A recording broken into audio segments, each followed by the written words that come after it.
सोनापुर गांव में एक छोटा सा परिवार रहता था। घर के मुखिया थे हरिराम। उनके बेटे का नाम था मोहन और मोहन का बेटा था चीकू। घर की इकलौती बहू रीना पूरे घर को प्रेम और धैर्य से संभालती थी। शाम का समय था। आंगन में हल्की ठंडी हवा चल रही थी। हरिराम अपनी पुरानी चारपाई पर बैठे थे। आंखों में बीते दिनों की परछाइयां तैर रही थीं।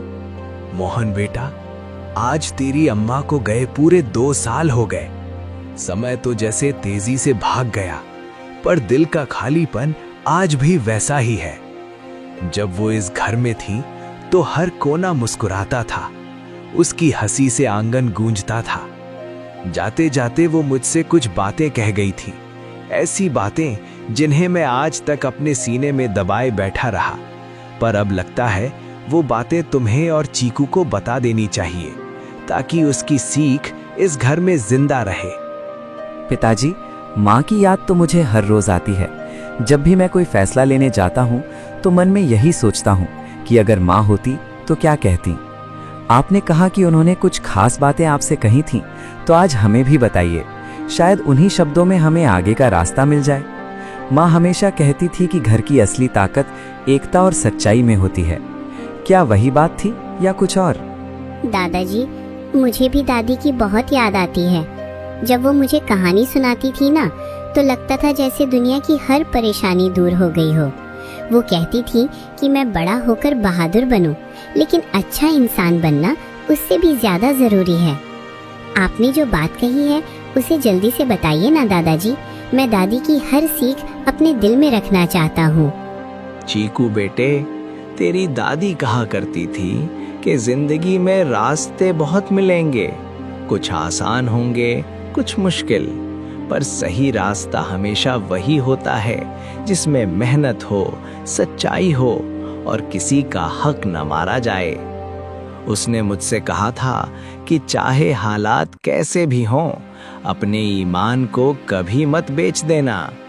लालच इंसान को अंदर से खोखला कर देता है।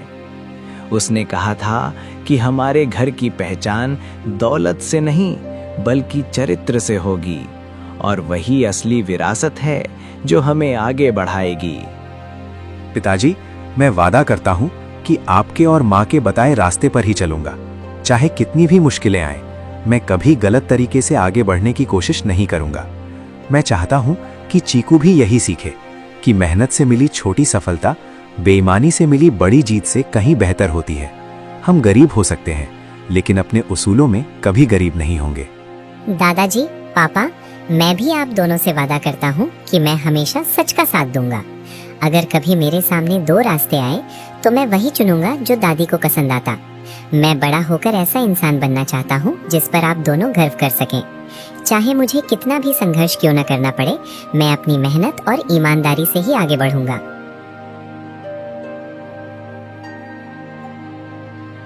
अरे, आप तीनों कब से इतनी गंभीर बातें कर रहे हैं? खाना तो कब का तैयार हो चुका है। लगता है आज फिर मुझे ही आकर बुलाना पड़ा। पर सच कहूँ तो आप सबको यूं एक साथ बैठे देखकर मन को सुकून मिलता है। माँ जी भले ही आज हमारे बीच नहीं है, लेकिन उनकी सीख और प्यार इस घर की दीवारों में बसता है।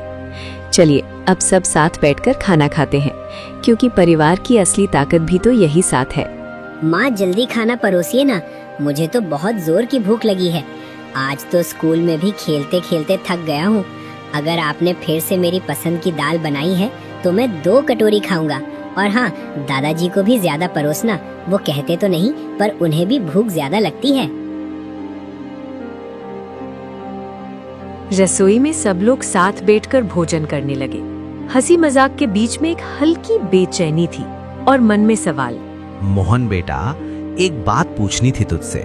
तो इस घर को अच्छे से संभाल रहा है, इसमें कोई शक नहीं, पर आज तक तूने मुझे ये नहीं बताया कि तू करता क्या है। मैं तेरा बाप हूं, अगर कोई मुझसे पूछ ले कि मेरा बेटा क्या काम करता है और मैं जवाब ना दे पाऊं तो कैसा लगेगा? बेटा, मुझे जानने का हक तो है ना। पिताजी, आप बेवजह चिंता क्यों करते हैं? मैं जो भी करता हूँ अच्छा ही करता हूँ। घर में किसी चीज की कमी तो नहीं है। आप बस आराम कीजिए और खुश रहिए। हर बात जानना जरूरी नहीं होता। कभी कभी जिम्मेदारियां निभाना ही काफी होता है। बेटा, जिम्मेदारी निभाना अच्छी बात है, पर पारदर्शिता उससे भी बड़ी बात होती है। अगर कोई मुझसे पूछे और मैं चुप रह जाऊं, तो वो चुप्पी मुझे भीतर से तोड़ देगी। मैं तुझ पर भरोसा करता हूं, तभी तो पूछ रहा हूं। अगर सब ठीक है तो मुझे बताने में हिचक कैसी? पिताजी, अब इस चर्चा को यहीं रहने दीजिए। सबने खाना खा लिया है। आप चीकू के साथ जाकर थोड़ा आराम कर लीजिए। मुझे भी जरूरी काम से बाहर जाना है। देर हो जाएगी, इसलिए अभी निकलना पड़ेगा।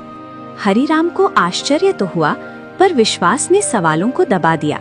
वे चीकू के साथ बाहर चले गए। रसोई में अब केवल मोहन और रीना थे।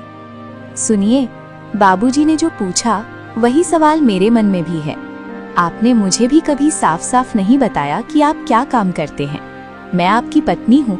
अगर कोई परेशानी है तो मुझे बताइए। मैं आपका साथ देने के लिए ही तो हूँ। भाग्यवान, अब तुम भी वही रट मत लगाओ। मैं सबको अच्छे से खिला पिला रहा हूँ, किसी चीज की कमी नहीं होने दे रहा। क्या इतना काफी नहीं? काम कैसा है, कहाँ है, ये जानना जरूरी क्यों है? घर चल रहा है, बस यही सबसे बड़ी बात है। घर चल रहा है, ये सच है, पर भरोसा भी तो साथ साथ चलना चाहिए। अगर मन में कोई बोझ है तो उसे अकेले मत उठाइए। मैं आपके साथ हूँ, लेकिन अगर आप हर बार बात टाल देंगे तो मेरे मन में डर बैठ जाएगा। क्या सच इतना भारी है कि मुझसे भी साझा नहीं कर सकते? अब बस करो रीना, मुझे सच में जरूरी काम से बाहर जाना है। शाम तक लौट आऊंगा। तब तक बाबूजी और चीकू का ख्याल रखना। और हाँ, इस विषय को यहीं छोड़ दो। मोहन जल्दी जल्दी कदमों से घर से निकल गया। रीना दरवाजे पर खड़ी उसे जाते हुए देखती रही। उसके मन में सवालों का तूफान उठ चुका था। उसे क्या पता था कि आज का ये संदेह आने वाले दिनों में एक ऐसे सच का दरवाजा खोलेगा जो पूरे परिवार की परीक्षा लेने वाला था। आज घर में सबको मेरे काम की इतनी चिंता क्यों होने लगी? बाबूजी तो कभी ज्यादा सवाल नहीं करते थे और रीना भी बस घर परिवार में खुश रहती थी। अगर उन्हें पता चल गया कि मैं किस तरह से पैसे कमा रहा हूं, तो सब कुछ बिखर जाएगा। बाबूजी की नजरों में मैं गिर जाऊंगा। नहीं, ये काम किसी को बताने लायक नहीं है। लेकिन जब तक सब ठीक चल रहा है, तब तक डरने की क्या बात है? बस संभल कर रहना होगा।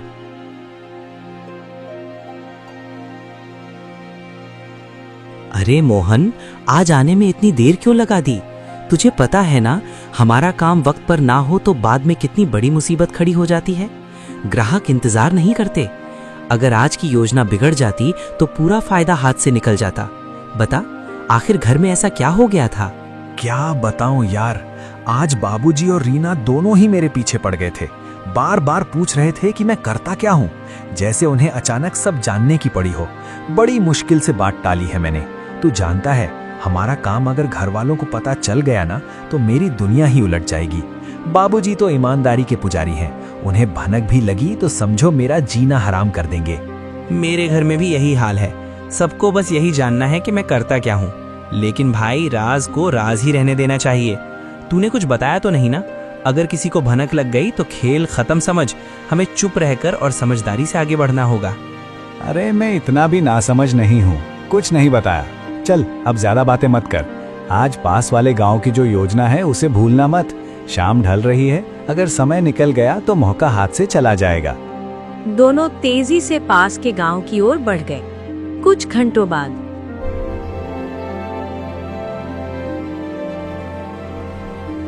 रघु, आज तो सच में मजा आ गया। वहां के लोग कितने सीधे साधे निकले। हमने जैसा कहा वैसे ही मानते गए। कमाई भी उम्मीद से ज्यादा हो गई।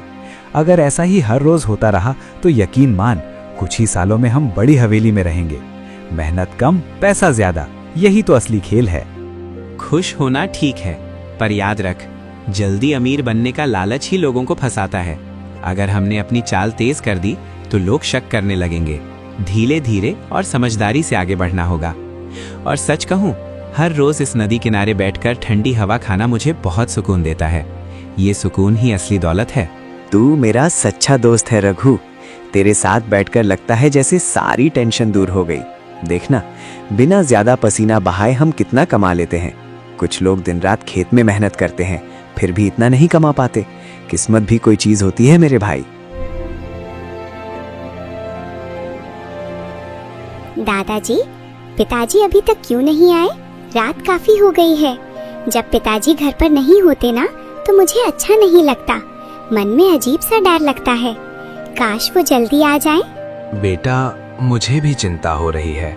तेरे पिताजी कभी अपने काम के बारे में साफ नहीं बताते। पूछो तो बात टाल देते हैं।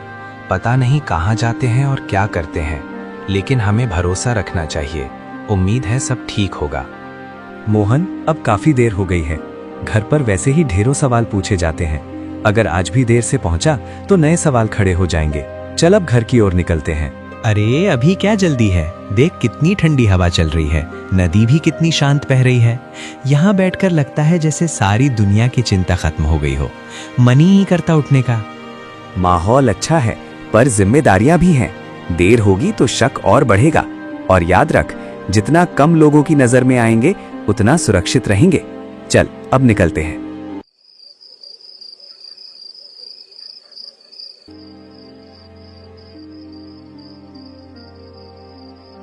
मोहन, इतनी रात गए कहाँ से आ रहे हो?